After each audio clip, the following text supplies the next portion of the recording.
Good evening, officers on my desk and the audience. I will represent the case of automation in sales tax department.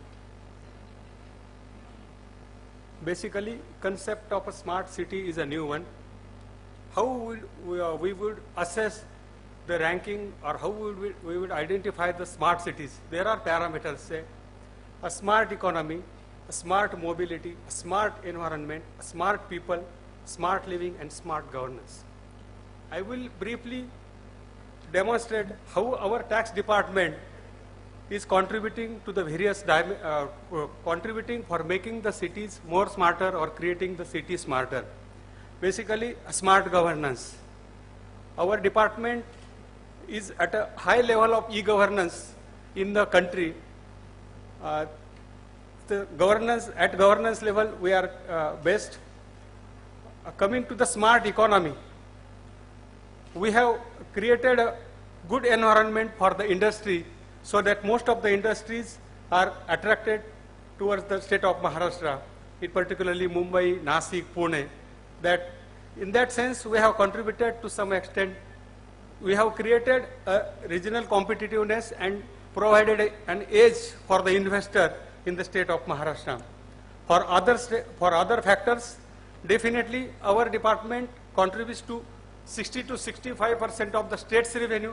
Definitely for any development, including transport, logistics, human development, social development, that is education, health, other infrastructures, funds are required, and our department contributes for the funding in a major sense. So why e-governance was required in particularly in the sales tax department? Ours is a big department contributing to around, we have received 65,000 crore revenue in the 12-13. Ours is the biggest department in the country in case of the commercial tax side. Before e-governance, we had a problems. Basically, there are two stakeholders: internal stakeholders as well as external stakeholders. For internal stakeholders, we had a problem of managing the physical records, like and identifying the non-filers of the return, non-payers of the taxes, tracking the records. We had problems.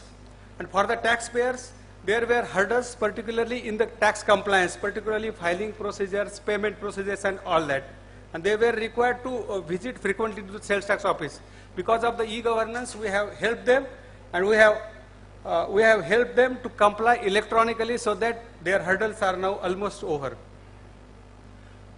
Technically, we have two applications. For internal stakeholder, application called Mahavikas application.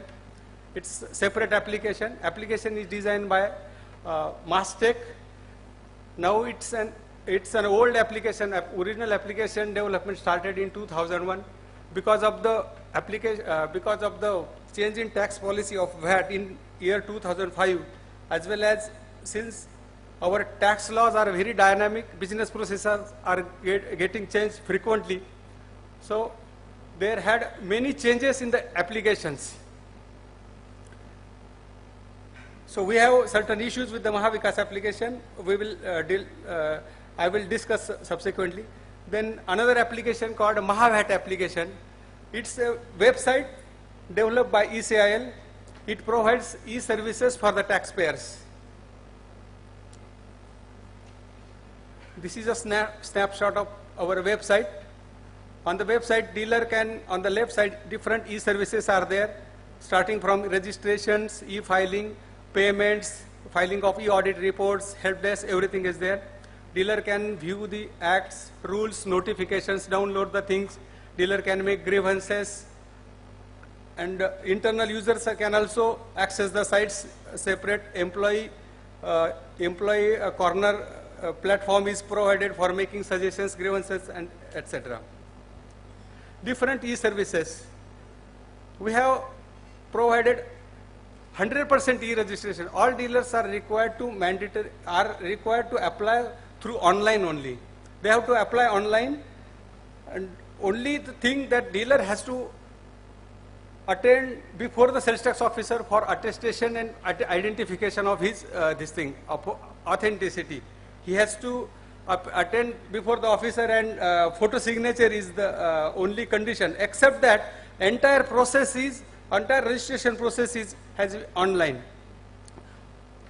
The current service level that online application is there. Earlier, we used to visit the place of business of the dealer before grant of registration. But during this new process, we did business process re-engineering, and we had shifted this visit after the registration, because we grant TIN and subsequently after 3 to 6 months, we visit the dealer, so that the delivery of the registration certificate has speeded up. Similarly, we have provided e-filing and e-payment facility to all the dealers. Our dealer base is the biggest in the country, that is 7 lakh plus VAT dealers, as well as 10 to 12 lakh profession tax dealers. All are filing returns electronically and paying also electronically.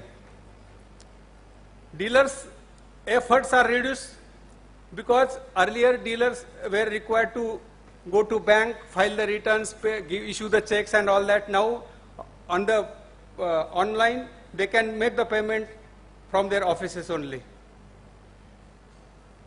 Similarly, for refund applications also, dealer can make a refund applications online and get the refunds early. For the CST declarations also, they can make the request online. Online processing is done, and if there are certain issues, then only defect memo through mail is communicated to dealer, or otherwise dealer is not required to attend the office. We issue the forms and courier to the dealers on his place of business address. Audit report. This is really a game changer. This is really a game changer in the history of sales tax. We introduced this audit report in 2009, and because of this, revenue gain in 2010-11 was 28.56%. This is an exhaustive audit report on the basis of returns filed by the dealer and transactions disclosed. This is third-party audit report. Chartered accountant audits this thing and give his comments on about the additional tax liability and all that. This is a detailed report, but it has helped us a lot in augmenting the compliance. This is the volume of e-transactions. We have provided around 88 lakh total electronic transactions during the 12-13 across different modules. Our average monthly transactions are 7.5 lakh. Other services we provide to dealers, that is facility for the dealers to provide, to post grievance suggestions and give information about tax evasion on our website. Bulk mail solution to send, to mail to the dealers. We also send SMS to the dealers. We have an economic intelligence unit set up at our headquarters, Mazgaon. Different functional setup units are there on the basis of our functions. Okay, sir. Okay. This is on. We have external database as well as internal database. External database we have link. We have link with the Central Excise Customs CBDT database. We link that.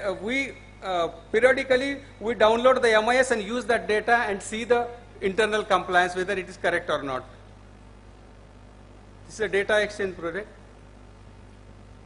So benefit of automations, quality of administration has improved a lot. Revenue, reducing the revenue leakage, around 1,200 crore revenue leakage in case of Hawala operators last year we noticed.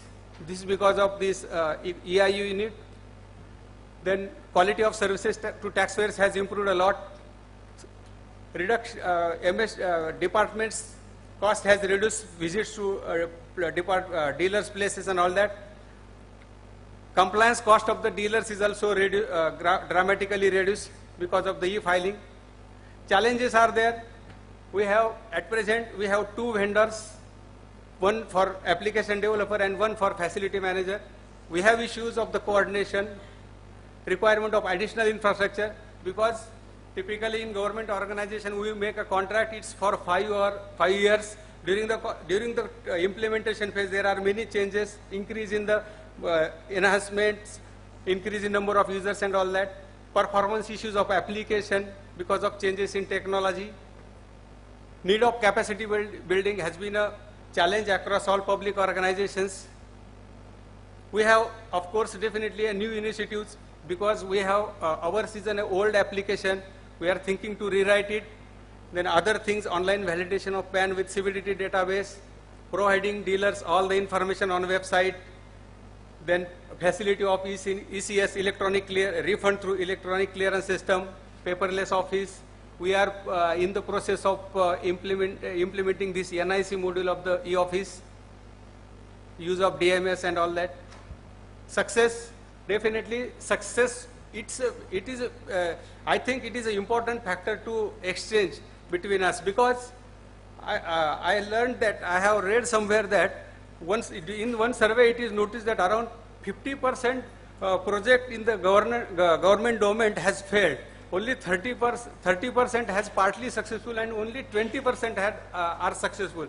So that's why it's very important for us because we followed a participatory approach, involvement of all stakeholders, particularly taxpayers, business communities, and as well as our internal stakeholders also. We have working group suggestions of the trades, their representatives. From time to time, they make us give their suggestions and all that.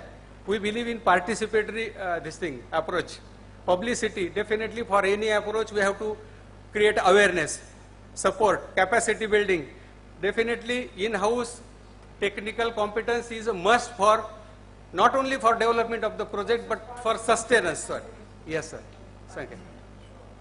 Pilot approach, phase approach is essential. Business process re-engineering, professional change management approach, that's all. Sir.